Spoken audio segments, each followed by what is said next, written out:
Today we're going to chat a bit about delegation. So I'm going to talk about one of the reasons that I think understanding what delegation is and how to use it to your advantage and how to not use it to your disadvantage and to your team's disadvantage can be valuable. So this is just the stuff we're going to go over. The first couple slides are sort of the reminders about what I believe is valuable to kind of keep in mind throughout these things. I'll talk a little bit about delegation, how to not let it turn, how to do some task tracking without letting it turn into micromanagement, talk about growth and ownership as a portion of this, some pitfalls to avoid, and then there'll be time for questions if anybody has them. So this is the sort of reminder slide for everybody. We go over this slide every time because I think there's some really good stuff throughout these training sessions. Like there is no one size fits all for leadership. Everybody's going to operate in a bit of a different style. You can use different kinds of frameworks or communication. There's lots of ideas that will work for you and not for me, and work for me and not for you. And those are all okay. And so you need to figure out what works for you. So part of what I'm doing here is giving you information. You can take notes, look deeper into something that interests you, ask me for more information, or to go deeper on some topics, or look at it on your own and ask me what I think of something if my opinion is interesting to you. You can ask me for support if you're struggling to implement any of the things we've talked about. So what are the goals of today? I want to create an understanding of what delegation is. I think we've all heard the term, but I don't know that we all necessarily know what it means or how to make use of it. I want to help outline and develop some of those skills that are necessary for doing delegation well. And I also want to help everybody be better managing their teams. So some of these things that we're going to talk about are around how to balance authority and responsibility, and I'm going to define what those things are. I think everybody who's listened to me talk has probably heard me talk about good communication, empowerment, clarity of tasks, stuff like that, clarity of outcomes, clarity of output, expectations, and also how delegation factors into employee development. Because I think that being able to mentor your people through tasks is probably one of the most effective ways to help people become better, sort of like on the job training. Okay, so what is delegation? So by definition, it's assigning responsibility and authority to others while you maintain the accountability. In other words, you can delegate authority, but not sole or ultimate responsibility. I probably should have put the word ultimate in there. And this is a really essential tool for like being a good manager or being able to develop your team. So authority, responsibility, and accountability are kind of the three concepts that we're going to talk from a definitional perspective talk about. Delegation involves empowering others to make decisions. So I'm going to probably stick with one or two kind of easy to understand examples here. And so a good example of delegating authority in this case is I as the CTO say to Michael, hey, you are responsible for the roadmap. I am empowering you to make decisions about what goes onto that roadmap. You are responsible for making sure that that roadmap is understandable, communicated, etc. And I can delegate the authority to Michael about how to manage that roadmap, but ultimately that responsibility stays with me. So if Michael decides, you know what, I'm not going to do a roadmap, well, that's on me, the fact that there's no roadmap, even though he's chosen not to do it, right? And that's where, like, I am delegating authority to him. I am delegating the responsibility to him, of which he can then use that responsibility to delegate to some of the other product managers to ensure that tasks are being completed and add whatever level of oversight he wants. But ultimately, if that roadmap isn't done, no matter whether I delegated it to him or not, it's still my responsibility. I am accountable for making sure that thing is complete. And that's sort of a very specific task definition that we all kind of understand as people who work with timelines and roadmaps and stuff like that. So that's kind of why I chose that one, not to put Michael on the spot when he's not here to defend himself. So I found this little graphic that sort of works, right? It says it's basically saying there is not like the person accountable is the base of this pyramid, right? Like I am the person accountable for making sure that that roadmap is in existence, communicated, delivered, etc. I have also the responsibility, but I am delegating that responsibility, and I am like below that or above it, basically saying, "Hey, Michael, you have the authority to make sure that the product managers are doing what they need to do to get the right decisions to whatever." Now that the within boundaries part is pretty relevant, right? Because Michael could then choose to put a whole bunch of stuff on the roadmap that we're never going to get done because we don't have the people or the technology doesn't exist or any number of things. And so it's incumbent upon me. Like I have to say, here are the requirements for delivering this task, this roadmap, as it were. But delegation doesn't look the same everywhere, right? I chose a task to explain this. And that task is something that's really obvious, even at the executive level, saying, hey, like do this task. But you kind of have to tailor that. It's the example that I just gave probably works better for like a team lead delegating to a team member. Like, hey, here's a specific task. Go ahead and do it, and the team member will do it ostensibly because they understand why it needs to be done and that it needs to be delivered. But the higher up you get, and obviously in this training session there are directors, there's VPs, there's other executives, like there are other levels that operate here. And so the style of delegation and the task definition varies based on the people that we're talking to. So, a director might say, hey, managers, I need you to deliver this feature. And then the managers will work with their team to break down that thing into smaller parts. But the director is the ones who's ultimately responsible to make sure that, say, the architecture fits in to the greater architecture. They're not going off and using a different set of tools or programming languages or deployment systems or anything else.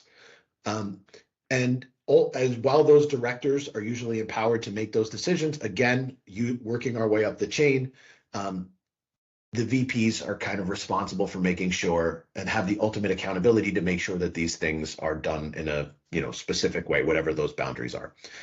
Again, I know all this stuff might seem obvious because we've all worked in companies before. Many people have worked in this particular company for quite some time.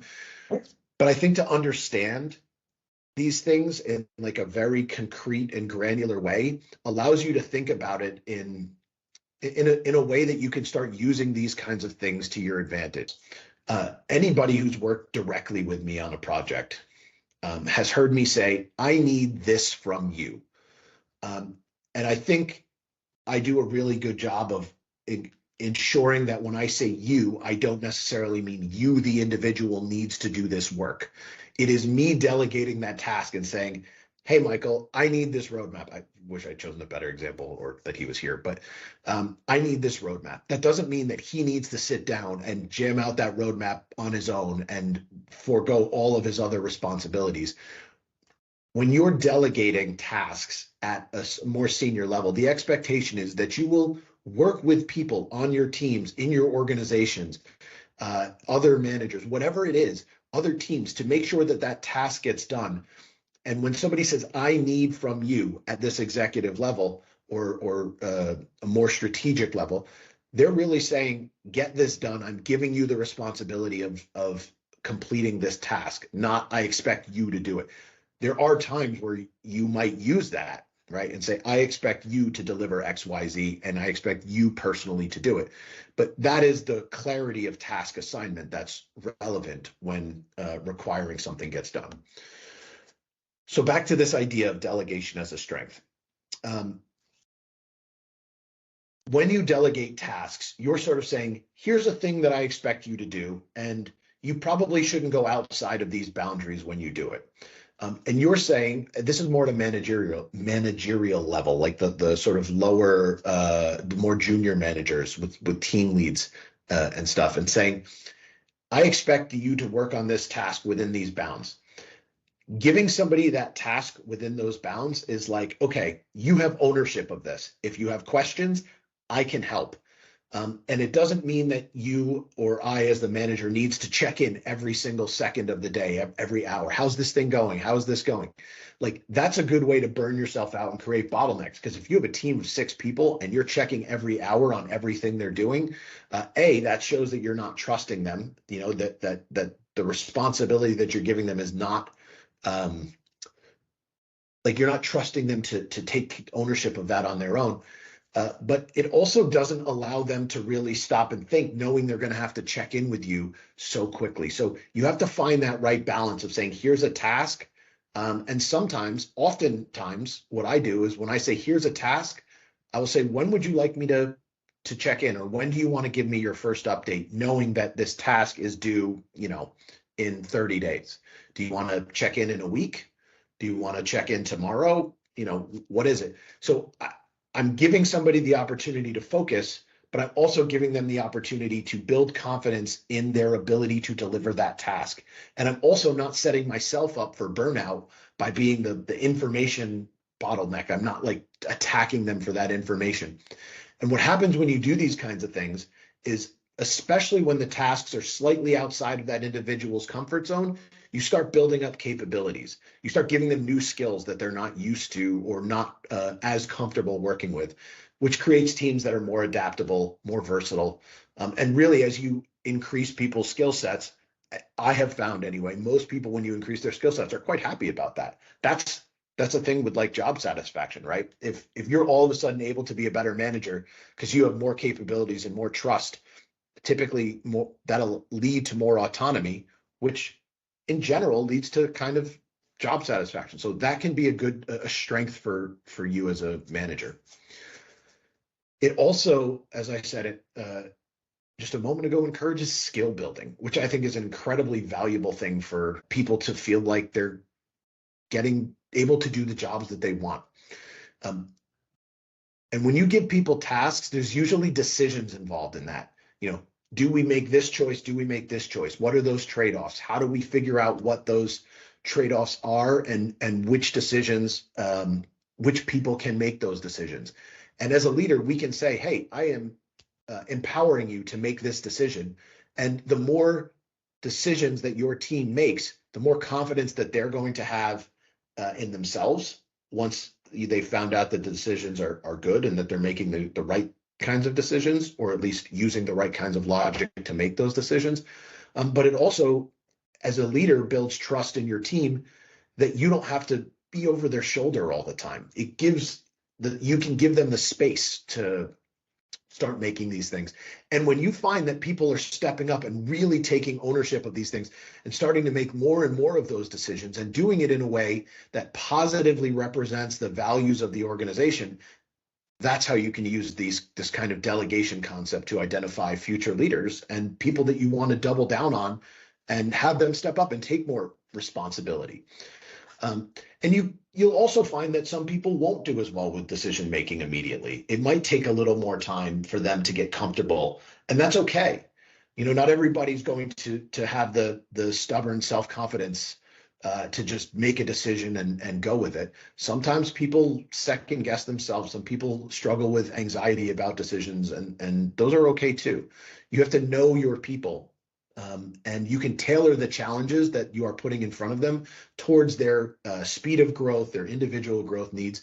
But ideally, what you want to do is create the right culture where, irrespective of how quickly somebody is growing, they feel like they can still learn in a healthy way. There is this, psychological safety that I've talked quite a bit about, where they don't feel like, oh, if I make this decision incorrectly, I'm fucked. People are I'm gonna get fired. Like that. That's not the kind of safety environment that we want. But if you can create that culture of ownership and where people are learning in a continuous fashion, that's the right kind of healthy environment that we should be striving to create for our people. Part of what this then comes down to is, okay, now you've delegated a bunch of tasks, right? You've got a bunch of people working on a bunch of different things, and it's like, how do I track all this stuff without jumping down people's throats about updates? There's a lot of ways to do this. In engineering, our standard go-to thing is Jira. We all have Jira tasks. We all have requirements that we, fill in the ticket, whatever. But there's, project management, and then there's task management. Me personally, I use Todoist. It's effectively, it is my Bible. Like, if I don't write something down in Todoist, I'm probably not going to remember to do it. Everything as simple as like remembering to take my vitamins throughout the day, all the way to saying, I told, Michael had asked me to check in on the roadmap in 6 days. So I'll write 6 days from now, ask Michael about the updates for the roadmap, and that's how I do the task tracking thing, because otherwise I don't remember effectively. A great example of that is when I plan town halls. Anybody who's been in the domain presentation side of the town hall already has worked with me and said, okay, I'll say, hey, the town hall's on, Monday the 15th, then I expect you to deliver the domain slides by the, Friday the 12th. And so I'll have a note to myself, from the 5th of January, I'll write that note and I'll say, okay, check in with whomever's the domain slides in on Thursday the 11th. So I check in on how'd it go? Do you have any questions? Do you have anything you need? And if they're already done, great. And so I use that task tracking to make sure that I establish clear milestones and clear deadlines for myself and for other people. And it allows me to then establish regular check-ins for whatever discussion needs to be had about that task, that project, whatever. The real the additional value that you get from that is that you can plan milestones along the way. You can adjust priorities. If some new thing comes up, it's very clear to see what people are working on. Or if somebody says, hey, what do I need to be working on now? I have these 3 things that are all high priority and I can't do all 3 of them. Then you've already got that list and you know where those deadlines are, and you can make the necessary adjustments. And what it also does, which is, again, a really big thing for me, is encourages the communication about progress, both positive and negative. Like, hey, I couldn't make any progress on this because I got too much shit to do. Or I made a lot of progress here. I wasn't expecting it. I really thought this was going to be 3 days of work. I knocked it out in 1, and now I've got two days free. Like, should I just keep going, or is there something else that you want me to do here? Right. So the task tracking and how we track tasks is actually really important. There's folks on this call who have said to me, like, how do you keep track of the stuff people are doing? I probably should have put a slide on this, but I didn't. But one of the things that was really interesting to me is, I can ask any one of the folks on the TLT, what did your team accomplish this week? And they'll probably have 2 or 3 things that their team's accomplished, which is great. Like, that's the kind of thing I expect. But if I said, do you have a list of everything your team accomplished? They'd probably not be able to do that. And that's not bad. I don't expect every manager to know everything everyone in their team does. How the hell would I do that, right? There's 100 people on this team. But coming up with strategies that work for your team to be able to show that you know what people are doing is really valuable.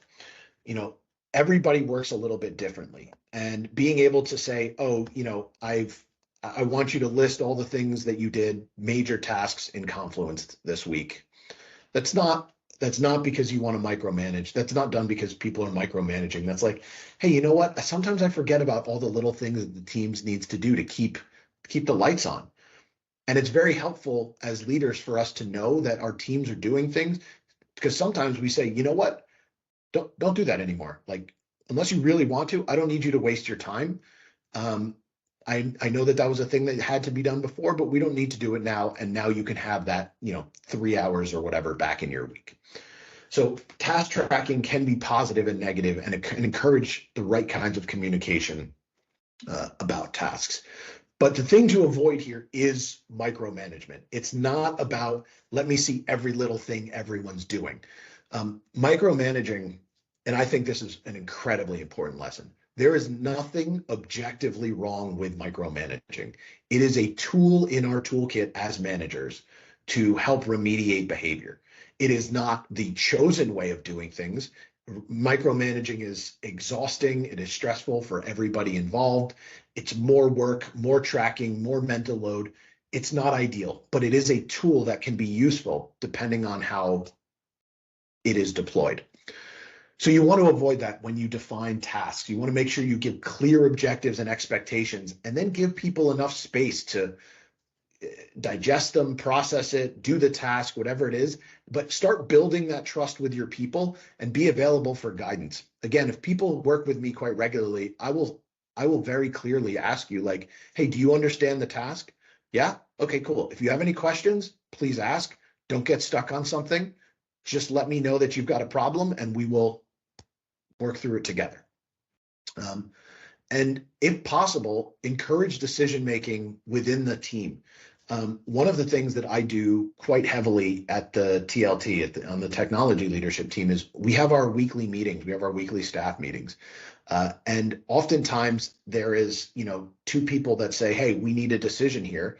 And I ask the question, do you need the decision from me, or do you two want to work it out together and then tell me what your response is? That's not me avoiding decision making. That's me empowering people to say, you two as leaders have the ability to be the arbiters of your own destiny. You can choose how this goes. Or if you can't come to a consensus between the two of you, I will make the decision and it will be imposed on one of you. But that's not my goal. My goal is empowering and not micromanaging each section of the way this organization operates.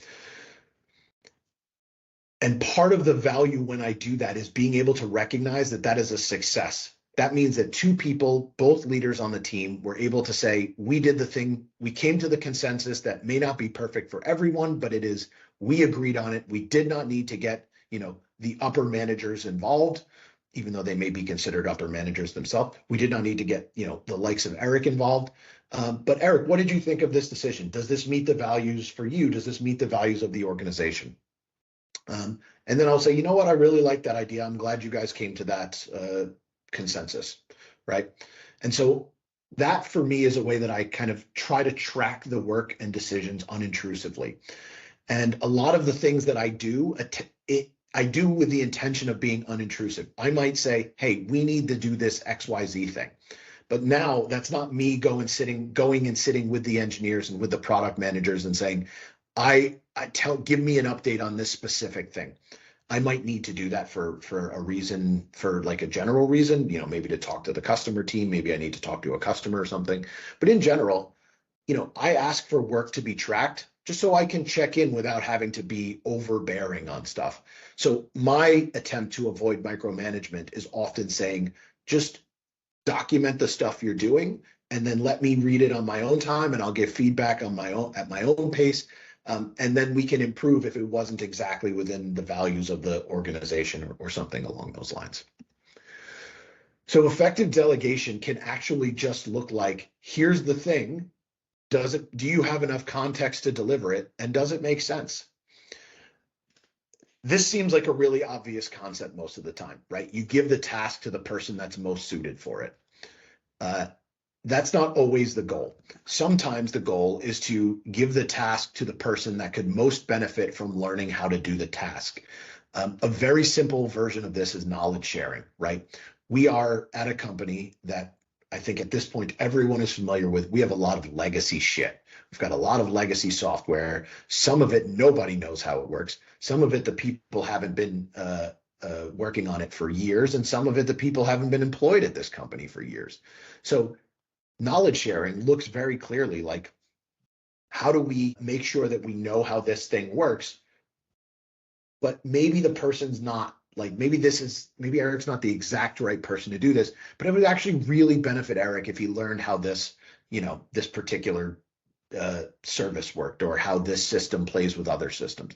So sometimes matching the task or task set to the individual is a part of the learning experience. And that's the strength of the manager, is knowing, how do we meet these goals? How do we do the right kind of knowledge sharing, training, et cetera, in order to do the best thing for the individual? So being able to provide clear and concise instructions and expected outcomes will help that person know whether or not the way they're spending their time is the correct way that they're spending their time.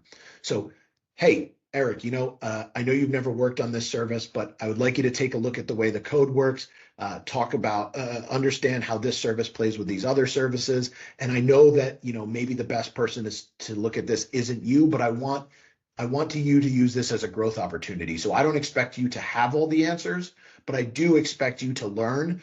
Tell me some of the things you've learned and maybe share some of the positives and negatives about the way this service was built with the rest of the team. And what I'd like you to do is have that, take a look at that, spend all of this week looking at that code. And then next week during the stand-up on Monday or Tuesday, you give a 5-minute summary to the team. And if you'd like, we can check in on Wednesday or Thursday during our one-on-one in order to see how you're progressing and if you have any questions, comments, concerns. And if there's anything I can do to support you, please let me know. If there's, if you want to talk about how this Java class works or why this library was chosen, I might be able to help you. So what you might have, if you're staring at the screen and, not, and just sort of listening to me, you would notice that I just went through sort of the 4 bullets in the middle, providing clear, concise instructions, expected outcomes, deadlines, check-ins, and offering to provide the support or resources that we can. So being clear about that level of information and what you're giving that person and how much room they have to make changes to that is also incredibly valuable. And if this is a higher level delegation, like if you're an executive or a VP delegating something to a director, you're saying, look, I want you to make every decision between here and here. If anything falls outside of that, come to me and let's talk about how we make that decision. So being what almost sounds like painfully clear is really helpful. One of the things that, I think is really important to understand is that not everybody, and I've talked about this in other lectures, like not everybody has this neurotypical mind. So, you might be able to say A, B, and D, and then the neurotypical mind might obviously fill in C pretty easily, but not everybody does that. There's folks who are, on the spectrum of autistic, ADHD, or any, they struggle with sort of these things and need precision. And so being more precise for somebody who is neurodivergent or something along those lines, that's going to be really helpful. And if you're that precise, the neurotypical people will also, it might be a little too much information for them, but they can still poke through it and say, okay, I have all the information I need here. So the level of precision you do or you offer is actually one of those things that can help you both more effectively communicate the task and also ensure that it is hopefully more effectively received. I talked a little bit in the last slide about how it supports growth. So you ensure that team members have the right sets of tools and resources to do their job. But also, as you do this more and more, as you kind of create this environment where the feedback and the questions are valued, and you do your best to address the needs of the team and the team members, you'll find that that environment becomes a much healthier place to operate. People feel better when they can ask questions and say, you know what, I don't understand how this works, and I'm not going to be able to do this in the exact time that you need, but here's what I need to do that. And that actually makes your job as a manager easier because people feel more comfortable saying, I don't know, or I can't, or I need help. Because when you're in an organization that doesn't have that that doesn't have that environment for psychological safety, or where people feel okay saying, I don't know, or I need help, that's where you start to run into problems. And that's where you start to see deadline misses or people working double extra hours or triple hours. And they're like, I don't know why I'm not getting things done, because they don't feel comfortable saying, I don't know, or I need help, or I don't understand exactly what you're asking of me. So you can set realistic expectations based on those individual capabilities. Like I would not ask, a junior engineer to deliver the same speed of a new service as I would of a senior level engineer, right? Those are unrealistic expectations. But I can recognize that I would expect the senior engineer to then do some level of training for that junior engineer and say, hey, here's what I did. Here's the decision I made, and here's why I did it. And like, I made this mistake, but I changed it to this, and now we've got this thing, and we can all work on it together. And now you're kind of leveling up the whole team. I'm trying to avoid giving like super specific examples because frankly, not everybody in here is a, fingers on keyboard engineer or fingers on keyboard engineering manager. There's other types of team leads in here and managers in here, but I think we can all mostly extrapolate what these things mean. And the last thing is to celebrate achievements and learn from setbacks together here. I don't want to go into too much detail about this, but recently there's been a couple of retrospectives done, and I love the fact that those things exist. I love the fact that we're doing them. To me, it's an achievement that everyone feels comfortable enough to say, here's the things that we're doing wrong and here's what we can improve. And then we're all going to learn from those things together. So like that was a little bit of a tangent, not specifically in support of delegation, but man, I'm really happy that we are building the kind of environment here that allows those things to happen. So promoting ownership and responsibility. I've talked a lot about task ownership. That was part of what the reason that we really did some focus on the transformation was to try to create more accountability around the task. And one of the things that's really valuable when you have transparent task management is the team is very clear on what they're working on as a whole. The breadth of tasks that the people are responsible for, who is being assigned which tasks and why. And if I find that one person is better suited in a team than another person for that task, I might switch those two things, help them work together so that you get shared understanding of goals, capabilities, and responsibilities. And now they can help each other out on tasks that they're not being co-assigned. And so that kind of ownership is really valuable in building team rapport. It also creates a real openness about what the workloads are for each individual in the team, and it helps create a more supporting environment, at least in my experience. The rapport and trust that gets built within teams is also really valuable. And a lot of that happens, and I don't think a lot of managers realize this, but a lot of the trust that happens isn't just from delivery, it's also from like that assignment and understanding and knowing who to go to and who you can trust within the team. And some of that happens at task assignment, not just task delivery. So all in all, this is, in my opinion, things that really promote a culture where team members can feel valued and really, frankly, integral to the team's success. And I think one of the things that we need to stay away from or be cognizant of, not necessarily stay away from, is over-delegation, right? If everything is, hey, I need you to do this, and then you hand it to your team and then you sort of forget about it, you're not able to pay attention to what the team's doing. You don't sort of have your finger on the pulse of what they are able to accomplish versus not able to accomplish. And you're not able to, if you just keep assigning work, then you're not able to track how well that work is being done, how effectively people are learning, et cetera, et cetera. The other version of that is under delegation, meaning that, to go back to that example, if I say, hey, Michael, you need to deliver this roadmap, and he just sits down and does it, now there's nobody underneath him that knows how to do that effectively. And he's busy doing that and not doing the management responsibilities that's required of him. So there is a line of over delegation and under delegation, and figuring out how you assign tasks from quantity, priority, category, et cetera, level that is important for us as managers to start to learn what that right fine line is, both for the number of people on our team, the capabilities, all the stuff that makes how well we know our team part of our job.